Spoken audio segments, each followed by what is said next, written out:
I have a buddy who's on the Facebook Friends of the United Methodist Church group on Facebook. It's a private group.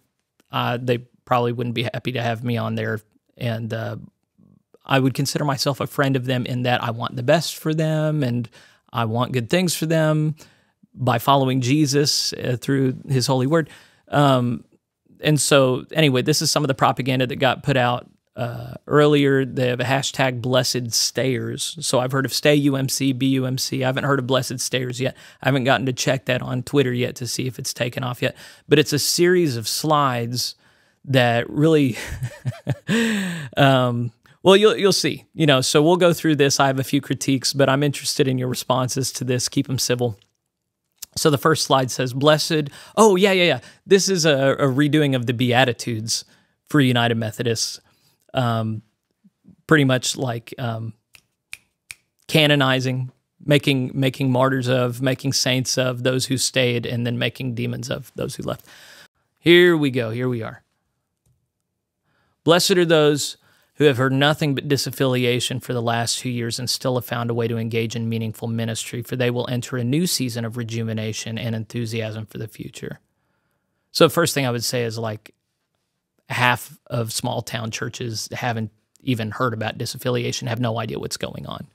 But secondly, yeah, it's hard to get good work done whenever there's a lot of distraction. But the thing is, the moral of that story is, whenever you allow for dysfunction for a prolonged period of time, it is eventually going to flare up and mean that you can't get things done. So this is why it's so important for pastors to have a good, healthy household at home, so that, if things flare up at home, you can't be a good pastor and you're exposed.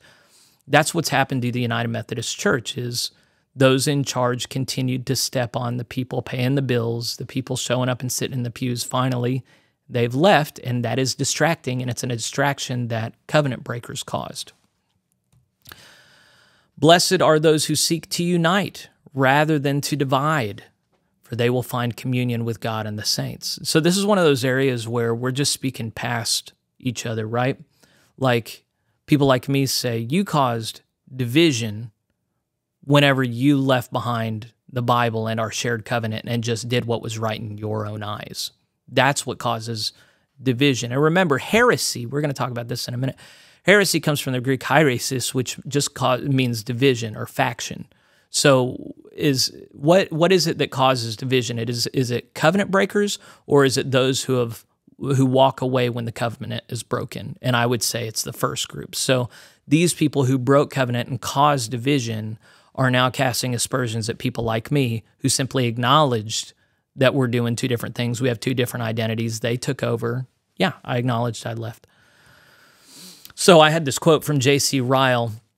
If the virtue is unity, staying together at all costs, well, Ryle says unity without the gospel is a worthless unity. It is the very unity of hell.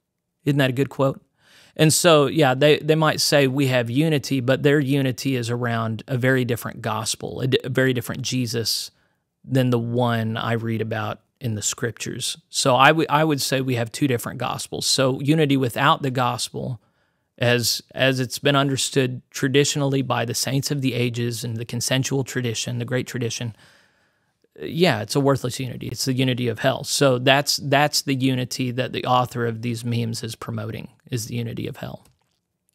Next one, blessed are those who honor their membership vows and ordination vows by maintaining covenant relationship with those they have promised, for their place will be in a stronger, smaller, and more faithful church. So that last part is the addition by subtraction thing that Jeremy Smith was talking about in his article. But honoring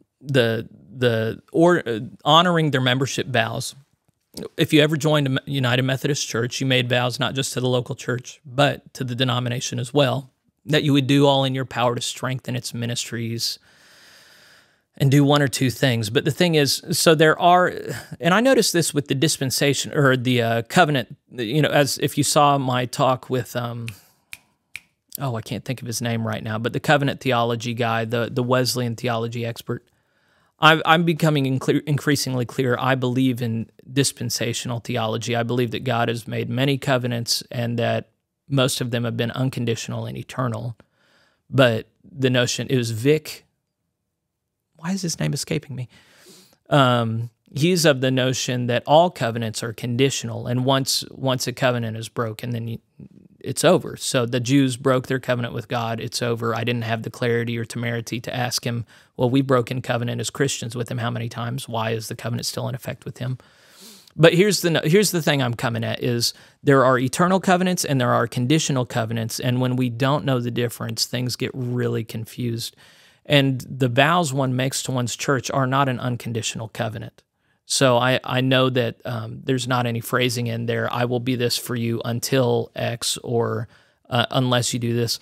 But if you've understood your church vows to be, I'm going to be United Methodist no matter what, you know, like whoever authored this, like what if, I mean, it's a crazy scenario, but what if the UMC got co-opted by racists and swore fealty to the KKK?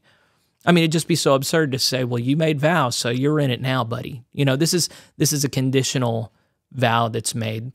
And it's just so strange to me that we'd be in a situation where we're shaming people for not staying in a dysfunctional covenant that they don't want to be a part of anymore. Like, shame on you. You should want to be with me. I hate you.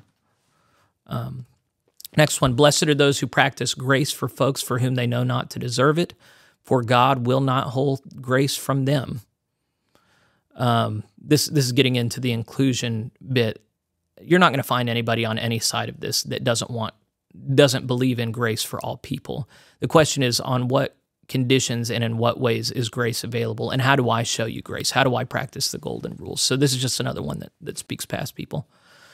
Next one is, blessed are those who speak truth in the church in the face of lies, deception, logical fallacies, and caricatures, for God will remember their integrity. So 100%, truth is, Christ is the way, the truth, and the life. Nobody's in favor of lies. There are some people who practice lies. I would say most of them are progressives on the left. I'm not going to say there's nobody on the right. I'm going to say that none of the major leaders on the right have been guilty of lies. Now, deception is difficult because we all see things through different lenses, so that gets into judging someone's heart or their mind. Are they intentionally misleading people, or are they honestly presenting reality as they see it? Logical fallacies, I'll come back to that, but caricatures are really helpful. If you don't have caricatures and all you have is individual people, then you can't really make sense of the world. So I just think that's a silly thing to critique. Now, with respect to the logical fallacies, this is a website I would love for everybody to know about. yourlogicalfallacyis.com. This website is really cool, and this is just a screenshot of it, but I've got it pulled up here, I think. It's interactive, and you can click on different ones, and it'll define what it is for you and give you a definition. So begging the question is one. You can just go down the line, and then I don't know how to get back. I guess hit the back button. Well, no, it's not going to take me back. Anyway, I highly recommend that website. I think being logical is a good thing. However, being part of logical fallacies, I do not think is a sin. So I think it's slightly wrong to imply that it is. The next one is, blessed are the ones who grieve the process of leaving a beloved faith community because they cannot be members or pastors in denominations/churches that would seek to exclude, for their home will be with God in a house with many rooms. This one's just hilarious because he's been shaming people who left, and then now he's blessing people who left hateful churches, non-accepting churches. So this is just a person on the left who has made his leftist sentiments the same as God's will.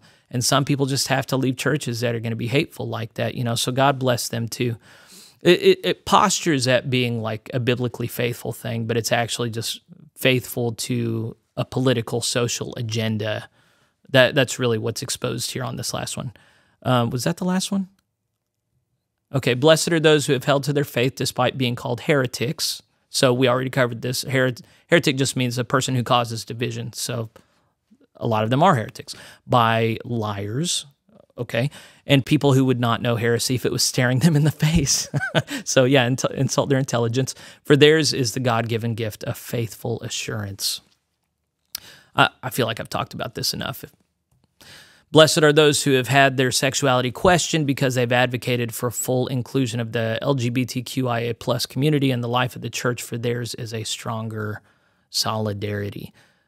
I don't know that this has happened a whole lot, but apparently some people who advocate for the far left gender critical method people, sometimes I guess their own sexuality has been publicly questioned by detractors. They've made inferences that they're queer or something. I don't really know what, I haven't heard of that happening.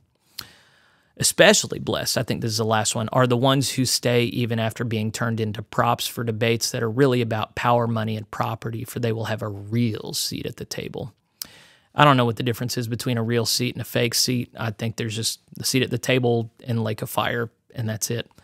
But people turned into props. I'm not familiar with those. I'm familiar with a lot of people who have publicly disobeyed and made an example of themselves, and then people like me talk about them because they have volunteered themselves to be talked about.